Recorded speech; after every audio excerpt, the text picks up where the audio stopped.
uma pessoa na sua posição, com a visão que o senhor tem, a história que tem, não coaduna, não se alinha com uma série de práticas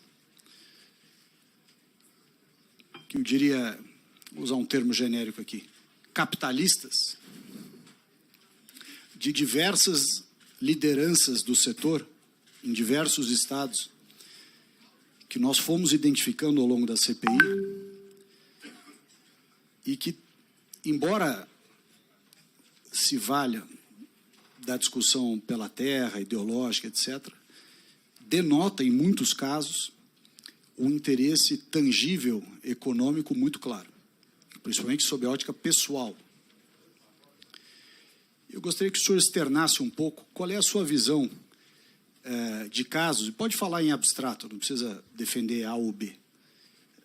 Qual é a sua visão de um eventual, para facilitar o diálogo aqui, qual é a sua visão de uma eventual liderança que se valha do grupo de pessoas que estão dentro do movimento, que se valha dos processos de invasão de terra e tudo isso, para em algum momento reverter parte desse trabalho em benefício econômico pessoal, amealhando bens, verbas, recursos, renda, em detrimento daqueles que estão engrossando as fileiras.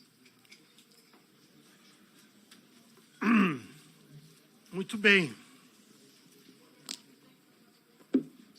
Me alegro que a sua questão foi colocada em termos genéricos.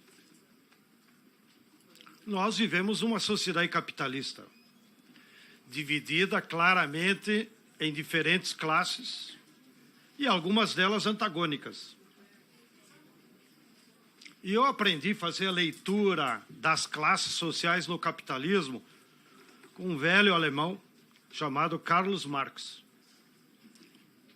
que analisou a sociedade capitalista, talvez tenha sido o pensador que mais estudou o capitalismo, tanto do ponto de vista econômico, como do ponto de vista social.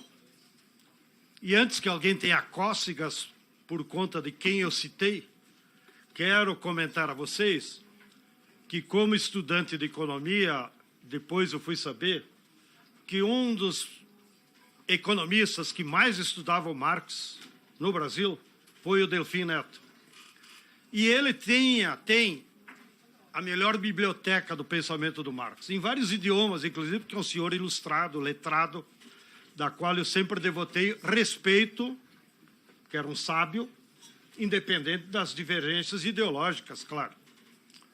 Então, o velho Marx dizia que, numa sociedade capitalista, todas as classes, seja a burguesia, pequena burguesia, classe trabalhadora, campesinato, que é uma classe em si, e os trabalhadores em geral, todos eles têm uma fração lumpen. O que é o lumpen? É aquele oportunista que quer viver da vida dos outros, quer explorar o trabalho dos outros. Seria um oportunista, inclusive a palavra adquiriu um conceito sociológico clássico, porque do alemão, como o meu mestre aí da história sabe, a tradução literal seria trapo, que é aquele pano que a gente bota na entrada da casa para limpar os pés. Ou seja, não tem coisa mais suja do que aquilo. Então, esses trapos, esses lumpens, existem em toda a sociedade, em todas as classes. Você vai encontrar entre burgueses, vai encontrar que são, por exemplo, os narcotraficantes, são bilionários e são lumpens. Você vai encontrar na classe média, nos profissionais liberais, vai encontrar entre advogados, entre jornalistas, entre deputados, vai encontrar entre trabalhadores, que, aliás, até pode ser mais numeroso, porque são os que estão lá no final da fila, e vai encontrar entre camponeses. Então, os nossos acampamentos, nós mesmos sempre fazemos avaliação. Há muitos lumpens nos nossos acampamentos, porque eles estão lá na ralé da sociedade. Então, quando eles tomam conhecimento de uma ocupação, eles se somam, porque vem alguma possibilidade de tirar algum proveito. E depois, lá no acampamento, só nos causa problema. Como é que se combate isso? Não? Você combate com organização, com sentido coletivo. Então, nós aprendemos também como MST, e eu, Salles, tu que é jovem, tem muito a percorrer ainda também. Seria, em resumo, essa sua resposta, ou seja, que o movimento, a atuação, a ideia, o ideal é manter justamente esses parâmetros que foram citados aqui e tolher, né, como deve ser, os desvios de conduta consubstanciados aí no lumpen, né? No lumpen. Ocorre, senhor João Pedro Steg, que a maioria dos casos que nós trouxemos aqui na CPI, relatos que nós recebemos, inclusive em loco aqui, experiências que nós fomos visitar, e uma série de outros dados que foram trazidos aqui e vão ser explicitados no momento adequado do relatório e tudo, eles dão conta de que há um número muito grande, não vou dizer totalidade dos acampamentos e assentamentos, porque eu não fui à totalidade dos assentamentos, nem ouvi todas as pessoas.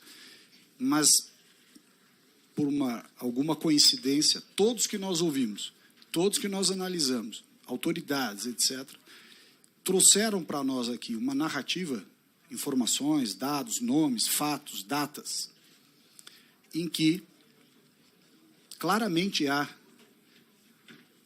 da liderança da militância local sobre aqueles que engrossam a fileira do movimento, quer seja em assentamento ou em acampamento, uma utilização bastante clara dessas medidas a que o senhor se referiu. Ou seja, o líder utilizando, por exemplo, a tal área coletiva para arrendar a terra para um terceiro e ficando ele próprio com o dinheiro. Eu considero elogiável esse esforço de vocês de procurar identificar os problemas. Isso ajuda. Espero que o senhor, no seu relatório, coloque sugestões de como nós superar isso. Mas eu queria fazer uma observação de ordem estatística, desvio de economista. Sempre gostei muito de estatística. Nós temos 500 mil famílias assentadas. Agora, o último levantamento do INCRA, que o ministro deve ter relatado aqui, deu 60 mil famílias acampadas. Bom, 500 mil famílias assentadas. Se vocês usassem uma amostra aleatória de 1%, já daria 5 mil famílias que vocês teriam que ouvir. Então, é evidentemente que esses casos que vocês encontraram, que não quero julgar se é verdadeiro ou não é verdadeiro, mas acredito que existem, por conta daquela categoria sociológica. Não? Mas nós, de sã consciência, não podemos atribuir a alguns casos como se aquilo fosse geral. Já citei, só uma amostra de 1% daria 5 mil famílias. Imagina eu chamar 5 mil aqui, deu testemunho. Nessa visão do coletivo que o senhor trouxe aqui, da prevalência do coletivo, do caráter impositivo da questão de coletividade, não foi essa a impressão e a constatação que nós tivemos aqui na CPI. Ao contrário. Em todos os casos em que nós analisamos e que nos trouxeram informações, há claramente uma dedicação braçal, pessoal, física dos assentados e acampados para produzir, para limpar, para fazer cerca, enfim, eles narraram aqui uma infinidade de trabalhos, inclusive trabalhos esses, em muitos casos, que nós poderíamos classificar de trabalhos forçados, e o vídeo que está aqui vai dizer isso. Seja como norma de disciplina, e eu vou chegar nesse ponto, seja como regra de maneira geral. Não foram poucos os relatos que nós tivemos de pessoas que foram obrigadas a trabalhar na roça coletiva, tomando conta da portaria do acampamento, fazendo uma série de coisas sob o princípio coletivo, que o senhor citou aqui. E nenhum caso dos militantes fazerem o mesmo trabalho dos assentados e acampados, como se fosse uma classe superior dentro do acampamento e do assentamento. As lideranças em casas melhores, em carros melhores e com funções dentro da organização da área muito menos abrasivas, muito menos desgastantes, muito menos braçais do que a coletividade das pessoas. Então, me parece, senhor João Pedro, que esse conceito de coletividade tem sido muito seletivo. A coletividade vamos dizer assim, hierarquia, o mais simples dentro do sistema, e um evidente privilégio, consubstanciado em todos esses casos que eu citei, talvez até outros, para os dirigentes, para aqueles que coordenam, para aqueles que passam no curso de militância. Inclusive, nós fomos a um local no Pontal que tinha um galpão lá e era doutrinação pura. Eu estou descrevendo como é que é a vida real. Na vida real, num acampamento, a primeira coisa que acontece na primeira assembleia depois da ocupação é fazer as regras daquela comunidade. E, obviamente, tu está na assembleia, tu vota, tu percebe. Bom, eu gosto de tomar cachaça, aqui vai ser proibido tomar cachaça, eu tenho que tomar uma decisão. Ou eu paro de beber, ou eu continuo. Então, as regras do acampamento e do assentamento são decididas pela própria comunidade. É uma democracia popular. Não? Outra coisa é, em caso de desvios, como o senhor relatou, ou de comportamento de dirigentes, ou de recursos, aí é Código Penal. Aí nós não temos problema nenhum. É nosso dever, inclusive, fazer com que se corrijam esses desvios. Porque o mais prejudicado somos nós, o MST. O MST quer organizar o povo para lutar pela terra, para acabar com o latifúndio, para acabar com a pobreza. Esse é o nosso objetivo. Agora, ao organizar o povo pobre, quem está lá na base da pirâmide, não é fácil. A vida é difícil. Então, isso acontece, muitas distorções, muitos transtornos, que é da vida normal.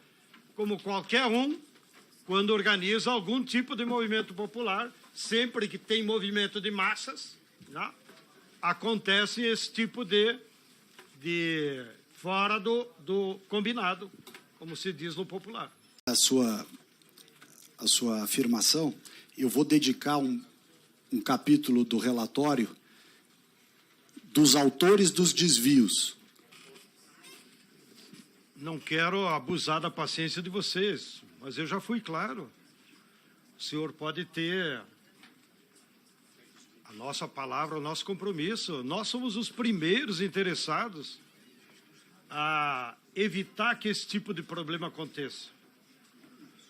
E se eu tivesse alguma ingerência aqui na comissão, o que me parece, sem querer criticá-los, é porque, democraticamente, vocês deveriam ter convidado também as outras famílias que eram vizinhos desse. Porque qualquer procedimento tem que ouvir as duas partes. Me imagino que as pessoas tinham vizinhos, que houve outras testemunhas do fato. Mas, como você disse, não vamos entrar no detalhe desses 3 casos. Aqui, como foi a pergunta, nós do MST somos os mais interessados em evitar esse tipo de desvio, evitar esse tipo de abuso. Temos dado declarações públicas e, inclusive, apresentamos ao INCRA. E, em alguns casos, acho que até a Polícia Federal lá no Rio Grande do Sul foi acionada, que nós somos contra o arrendamento. Nós somos os primeiros a denunciar. Tem arrendamento? Vai lá, chama a Polícia Federal, porque a terra é do INCRA, não pode arrendar. Não, isso é o princípio. Agora, o senhor há de convir, são 5.000 assentamentos, 500.000 famílias. Me desculpe, mas não há, nem Jesus Cristo sabe o que acontece em todos os assentamentos. Então, não é falta de vontade e refuto. Espero que o senhor não coloque no seu relatório que isso é uma prática usual, porque não é. Se o senhor tem dúvida, volto a propor, convoque os universitários.